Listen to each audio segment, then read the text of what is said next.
ایک سے ایک محدث اور ایک سے ایک مجتہد اور ایک سے ایک فقیہ تھے، لیکن خواتین میں بھی حضرت سیدہ طیبہ طاہرہ عائشہ صدیقہ رضی اللہ تعالی عنہا بیک وقت اپنے وقت کی بہت بڑی محدثہ بھی تھی، مفتیہ بھی تھی، فقیہہ بھی تھی، عالمہ بھی تھی، فاضلہ بھی تھی۔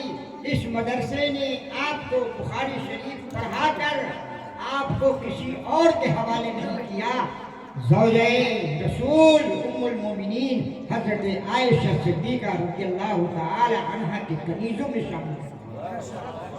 ہماری دعا ہے کہ آپ کی دنیا بھی خیر والی ہو اور آپ کا دین بھی خیر والا ہو، اور آخرت میں آپ اٹھیں کہ ام المومنین حضرت عائشہ صدیقہ رضی اللہ تعالی عنہا کے کنیزوں میں آپ کو ذکر دی جائے۔ یہ بڑے شرف کی بات ہے۔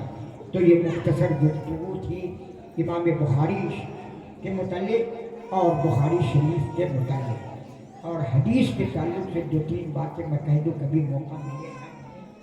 ایک فرقہ ہے اہل قرآن کا، ان کا کہنا یہ ہے کہ جب قرآن ہے تو حدیث کی ضرورت نہیں۔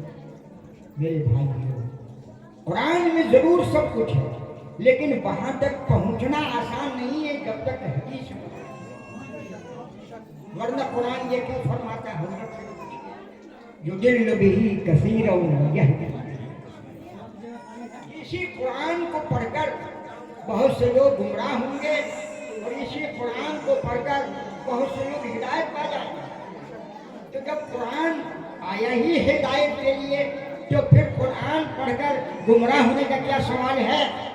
تو اس کا صرف یہی جواب ہے کہ جو شخص اپنے ذہن سے، اپنے عقل سے، اپنی معلومات سے، اپنے اندازے سے، اپنے قیاس سے قرآن سمجھنے کی کوشش کریں گے تو وہ گمراہ ہوں گے۔ لیکن اگر حدیث کی روشنی میں قرآن کو پڑھیں گے، حدیث کی روشنی میں قرآن کو سمجھیں گے، تو وہ کبھی گمراہ نہیں ہو سکتے۔ اس لیے منزل مشوق تک پہنچنے کے لیے جہاں قرآن ضروری ہے، وہیں حدیث بھی ضروری ہے۔ اس لیے میرے اور آپ کے آقا و مولا احمد مجتبیٰ محمد مصطفیٰ صلی اللہ علیہ وسلم نے ارشاد فرمایا کہ دین مکمل ہو گیا، اب میں جا رہا ہوں، لیکن تمہارے لیے 2 چیزیں چھوڑ کر جا رہا ہوں، ایک کتاب الہی اور ایک کلام رسول اللہ صلی اللہ علیہ وسلم۔ ہماری دعا ہے کہ اللہ تبارک و تعالیٰ آپ کو قرآن کا بھی فیضان عطا فرمائے اور حدیث کا بھی فیضان عطا فرمائے۔ اب آئیے میں آپ کو درس حدیث دیتا ہوں۔ ہماری یہ بیٹیاں بڑی آہستگی کے ساتھ پڑھیں گی تاکہ ان کی آواز زیادہ نہ پھیلے۔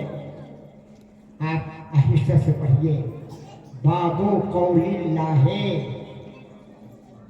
ونضع الموازین القسط لیوم القیامہ وان اعمال بنی آدم وقولهم توزن وقال مجاہد القسطاس العدل بالرومیۃ ویقال القسط مصدر المقسط وهو العادل واما القاسط فهو الجائر۔ اس کی تھوڑی سی تشریح سمجھیں۔ یہ الفاظ عرب کے تعلق سے تشریح ہے۔ حضرت سیدنا امام بخاری رضی اللہ تعالی عنہ کا طریقہ یہ تھا کہ جب کوئی حدیث اپنی اس صحیح میں روایت فرماتے تو اس سے پہلے اس حدیث سے کیا مضمون ثابت ہوتا ہے اس کا باب، اور آپ کی یہ عادت شریفہ تھی کہ جو باب باندھتے تو کبھی کبھی پوری آیت ہی کو باب بنا دیتے تھے، کبھی کبھی آیت کے ایک ٹکڑے کو باب بناتے تھے، اور کبھی حدیث کے ایک ٹکڑے کو بیان کرتے تھے، کبھی کبھی قرآن کی آیت اور حدیث کے علاوہ اس لفظ اور اس جملے کو باب بناتے تھے جس سے متعلق حدیث شریف آپ فرمائے۔ تو حضرت سیدنا امام بخاری رضی اللہ تعالی عنہ نے جس حدیث کی روایت کرنے جا رہے ہیں اس کا باب باندھا تو اس باب کو قرآن عظیم کی مستقل ایک آیت سے مربوط کر دیا۔ آپ فرماتے ہیں باب قول اللہ، اللہ کے ارشاد کا بیان، اللہ کے فرمان کا بیان قرآن میں آیا ہے۔ وَنَضَعُ الْمَوَازِينَ الْقِسْطَ لِيَوْمِ الْقِيَامَةِ، اللہ تبارک و تعالیٰ ارشاد فرماتا ہے کہ ہم رکھیں گے ترازو، ہم رکھیں گے ترازوؤں کو۔ وہ ترازو کیسی ہوگی اس کی صفت بیان کی گئی ہے، القسط، وہ ترازو انصاف کرنے والا ہوگا۔ کہاں؟ لیوم القیامہ، قیامت کے دن کے لیے ہم رکھیں گے انصاف کرنے والی ترازوؤں کو قیامت کے دن کے لیے۔ کیا مطلب؟ اب امام بخاری نے اس آیت کی خود ایسی تشریح فرما دی کہ اب مجھے تشریح کرنے کی ضرورت نہیں ہے۔ کیوں رکھے جائے گی؟ اس لیے کہ وَأَنَّ أَعْمَالَ بنی آدم وَقَوْلَهُمْ تُوزَنُ، اس لیے کہ آدم علیہ السلام کے اولاد کے اعمال اور آدم علیہ السلام کے اولاد کے قول قیامت کے دن وزن کیے گئے۔ تو معلوم یہ ہوا کہ اللہ تبارک و تعالیٰ قیامت کے دن ایسا انصاف کرنے والا ترازو رکھا جائے گا جس میں انسانوں کے عمل کو وزن کیا جائے گا اور انسانوں کی بھولی کو وزن کیا جائے گا۔ کیوں؟ اس لیے کہ اللہ تعالیٰ تو جانتا ہے کہ کون کیسا عمل رکھتا تھا، کس کا کیسا قول تھا، لیکن میدان محشر میں اس لیے ترازو رکھی جائے گی تاکہ وہ بندہ خود اپنی نگاہوں سے دیکھ لے کہ دنیا میں ہمارا عمل اچھا تھا یا خراب تھا، اور ہماری زبان سے جو باتیں نکلتی تھی وہ اچھی تھی یا خراب تھی۔ میدان محشر میں اپنی نگاہوں سے اس کا مشاہدہ کر لے، اگر اس کا عمل اچھا تھا تو اللہ تعالیٰ اس کے اوپر اجر عطا فرمائے گا، اور اگر اس کا عمل خراب تھا تو اللہ تبارک و تعالیٰ اس کی سزا۔ اب سنیے، آپ نے اب تک یہ سنا ہوگا کہ میدان محشر میں ترازو رکھی جائے گی، لیکن اللہ تبارک و تعالیٰ نے موازین فرمایا، ترازوؤں کو ہم رکھیں گے۔ معلوم یہ ہوا کہ ایک ترازو نہیں ہوگی، بہت سارے ترازو ہوں گے۔ تو علماء کرام ارشاد فرماتے ہیں کہ یہ بھی ممکن ہے کہ ہر شخص کے لیے الگ الگ ترازو ہو، اور یہ بھی ممکن ہے کہ ترازو ایک ہو لیکن وزن سارے لوگوں کے اعمال اور اقوال وزن کیے جائیں گے، تو ان کی کثرت افراد کے لحاظ سے ترازو کو جمع ہم رکھیں گے، ترازوؤں کو جو انصاف کرنے والے ہوں گے لیوم القیامہ، قیامت کے دن۔ اب یہاں پر ہمارا اختلاف ہے معتزلیوں سے، جو گمراہ فرقہ ہے، وہ کہتے ہیں کہ نہیں، جوہر کو، یعنی جوہر کا مطلب ہے کہ جو چیز پکڑ میں آئے، جو چیز دیکھنے میں آئے، اس کا تو وزن ہو سکتا ہے، لیکن جو چیز محسوس تو ہو لیکن پکڑ میں آئے نہیں، دیکھنے میں نہ آئے، اس کا وزن نہیں ہوگا۔ تو انسان کا عمل اور انسان کا قول پکڑا نہیں جا سکتا، اس کو دبوچا نہیں جا سکتا، تو اس کا وزن نہیں ہوگا، یہ معتزلی کہتے ہیں۔ ہم اہل سنت والجماعت کہتے ہیں کہ وہ گمراہ ہیں اور وہ جاہل ہیں۔ اللہ تبارک و تعالیٰ اس بات کے اوپر قادر مطلق ہے، وہ چاہے تو جوہر کا بھی وزن فرما دے اور چاہے تو عرض کا۔ اور آج کے اس ٹیکنالوجی دور میں تو اب یہ اعتراض ہو ہی نہیں سکتا، اس لیے کہ یہ روشنی کے ذرات، اس کو آج کی ٹیکنالوجی طاقت نے ضبط کر لیا، جس کو نہ چھوا جا سکتا تھا نہ پکڑا جا سکتا تھا، لیکن پورا کا پورا مجمع اور پورا کا پورا پروگرام اس روشنی کے ذرات کے ذریعے سے کیسٹ بنتا ہے، اور ویڈیو کے ذریعے سے وہ پروگرام ہمارے وہاں۔ بے شک آدم علیہ السلام کے اعمال، اور بے شک آدم علیہ السلام کے اولاد کے اعمال، اور آدم علیہ السلام کے قول کے اعمال وزن کیے جاتے ہیں۔ اعمال یہ عمل ہے کا جمع ہے، اور قول یہ اس میں جنس ہے، اس میں بھی ایک قول ہو یا چند قول ہو، سب قیامت کے دن وزن کیے جائیں۔ اب تھوڑی سی علمی گفتگو ہے جو عوام سے متعلق نہیں ہے، لیکن ہماری طالبات سے متعلق ہے. وقال مجاہد محدث جلیل حضرت مجاہد نے فرمایا کہ القسطاس ایک لفظ ہے القسطاس، اس کا معنی ہے عدل انصاف بالرومیہ، رومی زبان میں. تو قرآن عظیم نے جو فرمایا ہے القسط، اس میں مادہ ہے قاف سین تو، اور رومی زبان میں لفظ قسطاس بولا جاتا ہے انصاف کے معنی میں، اس کا بھی مادہ ہے قاف سین تو اس لحاظ سے معلوم ہوا کہ جو معنی قسطاس کا ہے رومی زبان میں، وہی معنی قسط کا ہے عربی زبان میں انصاف کے معنی. ویقال اور کہا جاتا ہے کہ القسط مصدر المقسط، یہ قسط مقسط کا مصدر ہے. مصدر کے معنی یہاں اصل کے معنی، یعنی اگر باپ مزید فی میں لے جائیں گے تو اقسطا یقسط اقساط مقسط ہوتا ہے، اور اگر باب مجرد میں رکھیں گے تو القسط یہ اصل ہے. لیکن مقسط ہو یا قسط ہو دونوں کا مادہ ایک ہے، لہذا اس لحاظ سے یہ لفظ قسط مقسط سے نکل کر آیا، لفظ مقسط قسط سے نکل کر آیا ہے.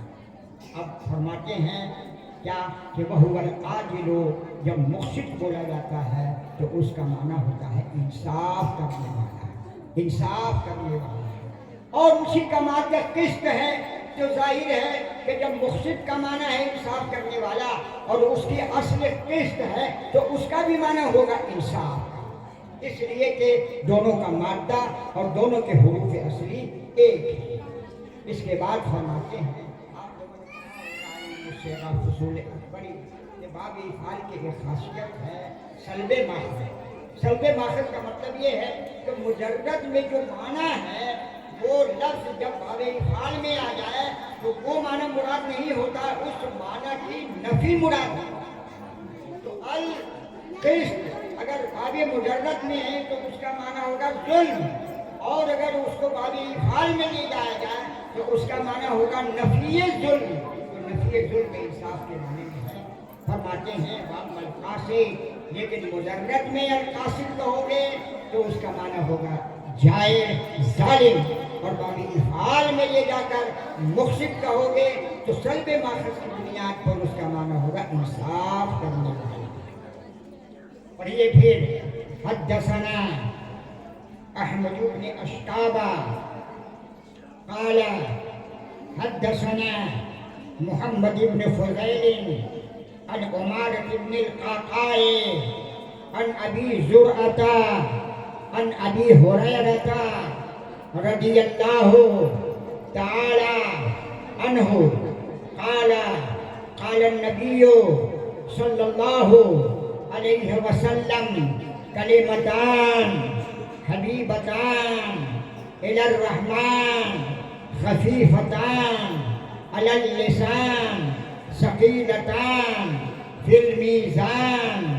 اب آپ سب لوگ آہستہ آہستہ پڑھیں، سب لوگ. سبحان اللہ وبحمدہ سبحان اللہ العظیم، سبحان اللہ وبحمدہ سبحان اللہ العظیم، سبحان اللہ وبحمدہ سبحان اللہ العظیم. میرے عزیز طالبات، حضرت سیدنا امام بخاری رضی اللہ تعالی عنہ نے بخاری شریف کے شروع میں جو باب باندھا وہ باب الوحی کا باب تھا، وحی کا بیان. تو اس میں وحی کی حدیث آنی چاہیے تھی، لیکن امام بخاری نے وحی کی حدیث سے پہلے آپ نے اخلاص نیت والی حدیث کی روایت کی اور ارشاد فرمایا انما الاعمال بالنیات، کہ بے شک عمل کا دار و مدار نیت کے اوپر، عمل کا دار و مدار نیت کے اوپر. ایسا کیوں کیا امام بخاری نے؟ اس لیے کیا وہ بتانا چاہتے ہیں اے درس دینے والے اساتذہ اور اے درس لینے والے طلبہ اور طالبات، تم جو بخاری شریف پڑھنے جا رہے ہو بڑا اہم کام ہے. کہ سرکار دو عالم صلی اللہ علیہ وسلم کی حدیث کو پڑھ رہے ہو، لیکن اتنی محنت کے بعد ایسا نہ ہو کہ تمہارے نام اعمال میں اس کا اجر و ثواب تحریر نہ ہو۔ اسی لیے پڑھنے سے پہلے اور پڑھانے سے پہلے اپنی نیت کے اندر اخلاص پیدا کریں کہ ہم جو پڑھ رہے ہیں، جو پڑھا رہے ہیں، اللہ کی رضا کے لیے پڑھا رہے ہیں، رسول اللہ صلی اللہ علیہ وسلم کی خوشنودی کے لیے پڑھا رہے ہیں۔ اب اس نیت کے ساتھ جب تم قرآن عظیم کے بعد حدیث پاک کو پڑھو گے تو ہر لفظ کو اپنی جگہ، ہر حرف کا اللہ تبارک و تعالیٰ آپ کو اتنا اجر و ثواب عطا فرمائے گا کہ آپ کے عمل کی ترازو لبریز ہو جائے گی۔ اور کیسے لبریز ہوگی؟ جانتے ہیں ترازو کی لمبائی چوڑائی کیا ہے؟ حدیثوں میں آیا ہے کہ میدان محشر میں جو ترازو ہوگی تو اس کے دونوں پلوں کے اندر زمین اور آسمان سما جائے گا، اتنی لمبی چوڑی۔ تو علماء فرماتے ہیں کہ کس کا اتنا عمل ہوگا، اتنا عمل ہوگا کہ اس کے ترازو کو وزن کرنے کے لیے اتنی بڑی ترازو ہو۔ تو ایک حدیث میں آیا ہے کہ خدا کی بارگاہ میں ایک بندہ پیش کیا جائے گا، اور جب اس کے عمل کا وزن ہوگا تو اس کا وزن بہت کم ہوگا، لیکن اللہ اپنے اس بندے سے راضی ہوگا تو فرشتے سے فرمائے گا کہ جاؤ میرے اس بندے کی طرف سے کاغذ کا یہ ٹکڑا ترازو کے پلے میں رکھ دو۔ تو جب وہ جائیں گے اور کاغذ کا ایک ٹکڑا ترازو کے پلے میں رکھیں گے تو وہ ترازو جس کی وسعت زمین اور آسمان سے بھی زیادہ ہے، اس بندے کا وزن اتنا ہو جائے گا عمل کا کہ وہ ترازو کا پلہ بھر جائے گا اور وزندار ہو جائے گا۔ اور جب کاغذ کھولا جائے گا تو اس میں لکھا ہوگا لا الہ الا اللہ محمد رسول اللہ۔ جو اللہ تبارک و تعالیٰ اس بات پر قادر ہے کہ آپ ذرہ برابر بھی عمل کریں اور اللہ قبول فرما لے تو آپ کی ترازو لبریز ہو جائے گا۔ اور اگر آپ نے اخلاص نیت کے ساتھ نہیں کیا اور بڑی مسجدیں بنا دی، مدرسہ بنا دیا، خیر خیرات کیا، خوب غریبوں کو دیا، طالب علموں کو دیا، طالبات کو دیا، اور اخلاص نیت کے ساتھ نہیں بلکہ دنیا کی شہرت اور نام و نمود کے لیے، تو اتنا بڑا سے بڑا کام بھی اللہ کے ہاں اس کا اجر نہیں ملے گا۔ اور ایک پیسہ بھی اگر اللہ کی رضا کے لیے اخلاص نیت کے ساتھ آپ نے صرف کیا تو اللہ تبارک و تعالیٰ اتنا عطا فرمائے گا، اتنا عطا فرمائے گا کہ اتنی لمبی چوڑی ترازو اس کے اجر اور ثواب سے لبریز ہو جائے گی۔ اس لیے امام بخاری نے پہلے وہ حدیث بیان فرمائی کہ اخلاص نیت پیدا کرو، پھر اس کے بعد اللہ تعالیٰ کے یہاں تمہیں کیا ملے گا، کتنا ملے گا، اس حدیث کو۔ تو اب گویا کہ تمام حدیثوں میں سب سے پہلی حدیث کا آخری حدیث سے رابطہ ہو گیا اور آخری حدیث کا پہلی حدیث سے شاندار رابطہ ہو گیا۔ اس لیے اب تک آپ لوگوں نے اخلاص نیت نہیں پیدا کیا ہے تو اب آپ اخلاص نیت اپنے قلب کے اندر پیدا کر لیجیے۔ لا الہ الا اللہ، ہم قرآن کا درس دیں گے، قرآن پڑھیں گے، حدیث کا درس دیں گے، حدیث پڑھیں گے، لوگوں کو ہم قرآن اور حدیث کا پیغام سرمدی سنائیں گے، تو نام و نمود کے لیے نہیں بلکہ تیری رضا کے لیے اور تیرے محبوب کی خوشنودی کے لیے۔ تو جس ترازو کا ذکر ہے اس کے اجر اور ثواب سے بالکل انشاءاللہ لبریز ہو جائے گی۔ اس کے بعد امام بخاری فرماتے ہیں، حدیث بیان کے ہم سے حضرت احمد بن اشعاب یہ امام بخاری کے استاذ ہیں، اور تقریباً کم و بیش 1000 محدثین امام بخاری کے استاذ ہیں۔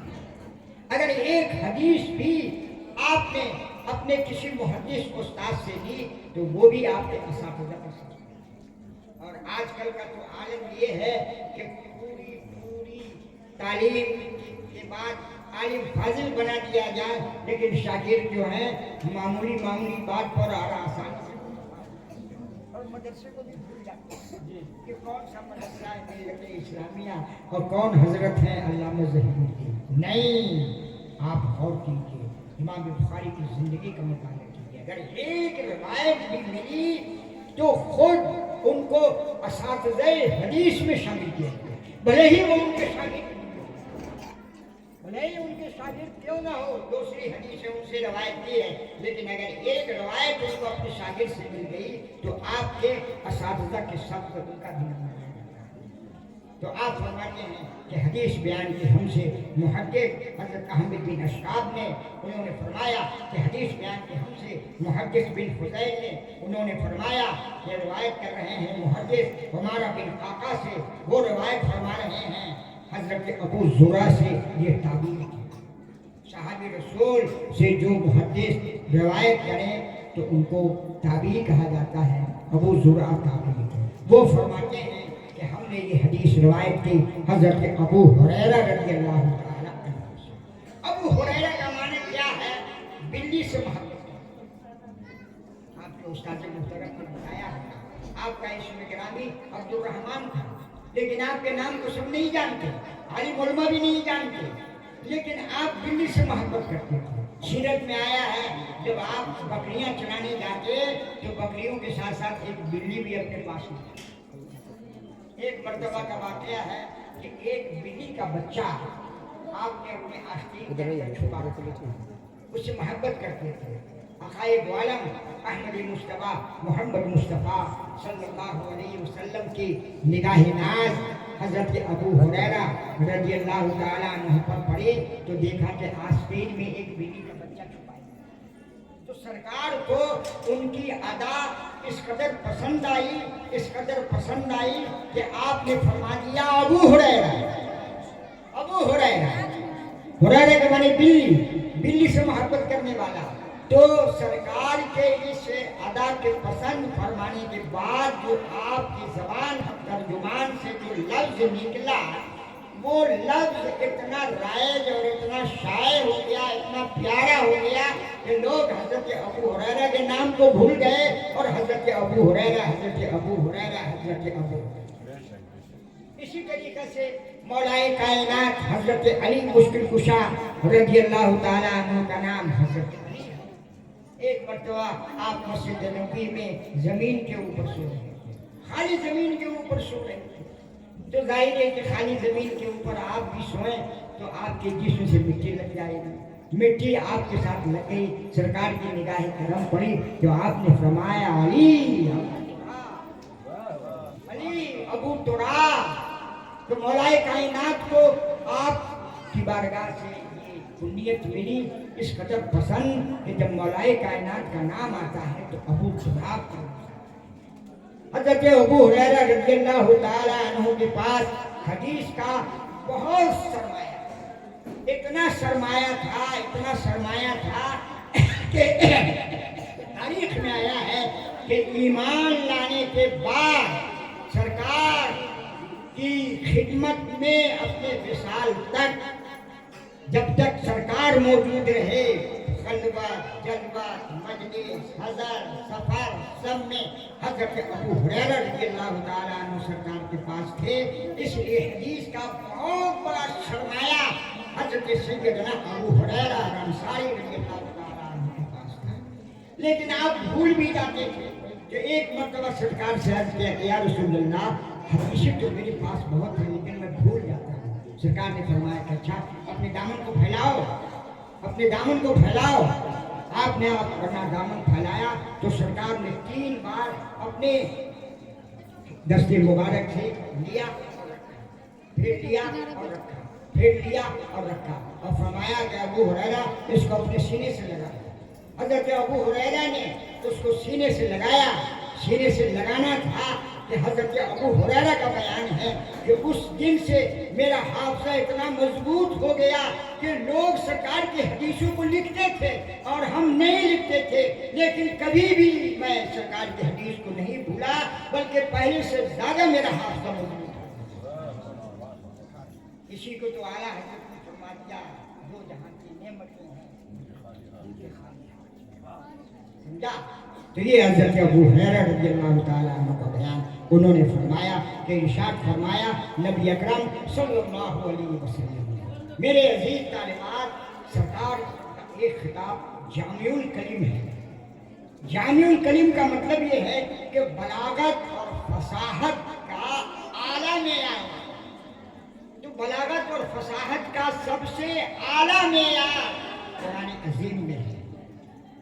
اور اس کے بعد جو بلاغت اور فصاحت کا معیار ہے وہ سرکار دو عالم صلی اللہ علیہ وسلم کے کلام بلاغت نشان میں ہے. چنانچہ سرکار نے فرمایا کلمتان حبیبتان. دیکھیے کلمتان کے آخر میں بھی نون، حبیبتان کے آخر میں نون، الرحمن کے آخر میں نون، خفیفتان کے آخر میں نون، لسان کے آخر میں نون، ثقیلتان کے آخر میں نون، میزان کے آخر میں نون. اور کتنے اچھے الفاظ کہ سرکار ارشاد فرماتے ہیں کہ دو باتیں ایسی ہیں جو اللہ کو بہت پسند ہے. اور ادائیگی کا عالم یہ ہے کہ خفیفتان علی اللسان، زبان کے اوپر بڑا سبک ہے، بڑا ہلکا ہے، بڑا آسان ہے.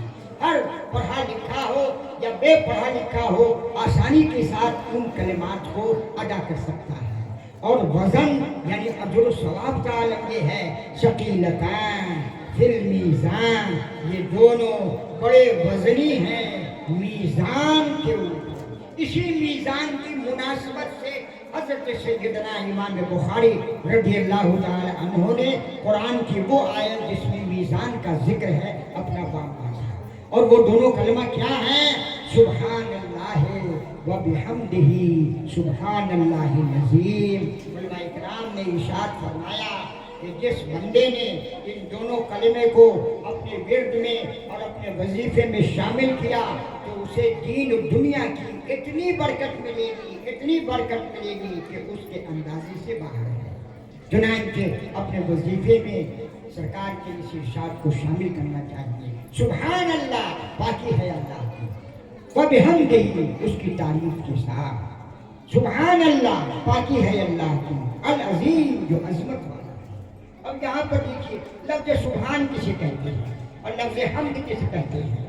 ایک ہے پاکی اور ایک ہے تعریف. ہر انسان اس کے اندر دو طرح کی صفت ہوتی ہے. ایک صفت وہ ہے کہ وہ چیز اس کے اندر پائی جاتی ہے، علم اس کے اندر ہوگا، قدرت اس کے اندر ہوگا، بردباری اس کے اندر ہوگا، تو یہ بھی اس کی صفت ہے. اور جھوٹ اس کے اندر نہیں ہوگا، جہالت اس کے اندر نہیں ہوگی، چغلخوری اس کے اندر نہیں ہوگی، تو یہ بھی اس کی صفت ہے. تو جو چیز نہ ہو اس کو صفات سلبیہ کہتے ہیں اور جو چیز ہو اس کو صفات ثبوتیہ کہتے ہیں. تو اللہ تعالیٰ نے اپنی صفات ثبوتیہ کو حمد سے بیان کیا اور صفات سلبیہ کو سبحان سے بیان. باقی ہے اللہ کی یعنی اس کا باپ نہیں، اس کا بیٹا نہیں، اس کی بیٹی نہیں، اس کی مثل نہیں، وہ جاہل نہیں، وہ نقص والا نہیں، وہ جھوٹ والا نہیں. یہ صفات سلبیہ ہے، اس کو لفظ سبحان سے بیان کیا جاتا ہے. اور حمد کے لیے وہ علم والا ہے، وہ قدرت والا ہے، وہ روزی دینے والا ہے، وہ حلم والا ہے. اس کو لفظ حمد سے بیان کیا جاتا ہے. اور یہاں پر دو بار لفظ سبحان اس لیے فرمایا گیا کہ سرکار سے پہلے جو امت آئی ہے وہ صفات سلبیہ میں جانے. حضرت عزیر علیہ السلام کی امت نے یہ کہا کہ اللہ تعالیٰ کی بیٹیاں ہیں، اور عیسیٰ علیہ السلام کی امت نے کہا کہ عیسیٰ علیہ السلام بیٹا ہے اللہ کا. تو اس کا رد کرنے کے لیے دو بار لفظ سبحان فرمایا گیا کہ تم صفات سلبیہ کو سمجھو کہ اللہ نہ کسی کا باپ ہے اور نہ اس کی کوئی بیٹی ہے اور نہ کسی کوئی اس کی اولاد ہے.